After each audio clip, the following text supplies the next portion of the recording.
Hi everybody. This is a short video about what constitutes a substantive comment. Our classroom is not a face-to-face classroom. Our classroom happens mostly in writing.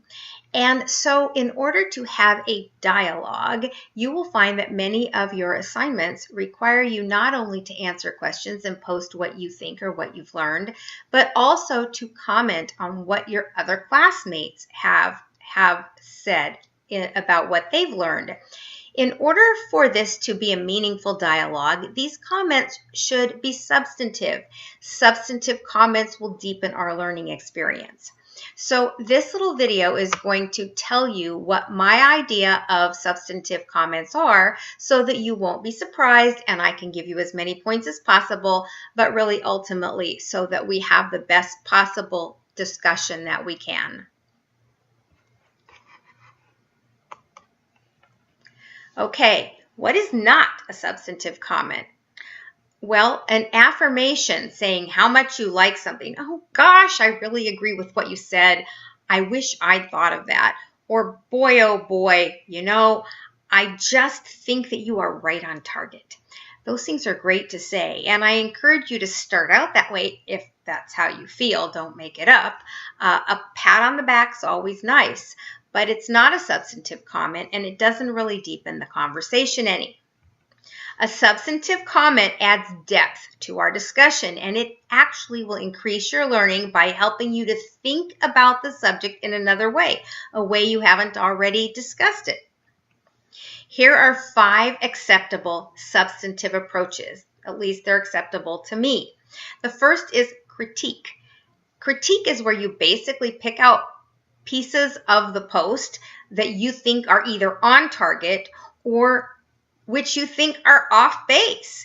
And then you talk about why. And there may be some things in the post that you totally agree with and some things that you think don't go far enough or really don't make sense to you. And a critique basically spells those out. It's kind of like playing devil's advocate, and that's just fine. If you do it in a respectful way, it will help the rest of us think more deeply about what has been said.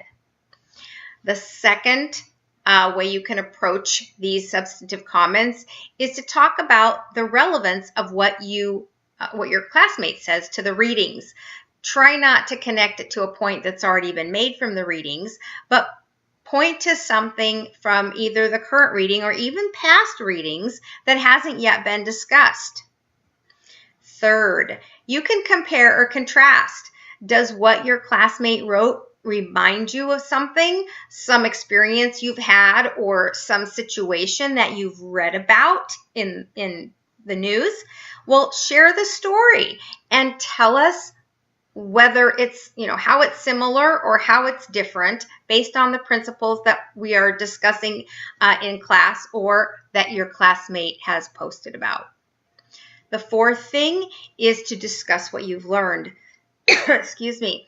You can describe what you've learned by reading your classmates' specific ideas and how that's deepened your own understanding. You can talk about how you're going to take what your classmate wrote into your own future work and put it to work. And last but not least, and this is good if you can't think of anything else to say, or if it's 2 o'clock in the morning when you've done this and you're just really tired, often everything we read has raised, even more questions, makes us curious. So you can talk about what else you would like to know and why it would be important to have that additional information. Okay, so those are your 5 ways. I leave this video up for you so that you can come back here if you are feeling like you're struggling for something to say. 5 acceptable substantive approaches to deepen the conversation and our learning experiences. I will see you on the board.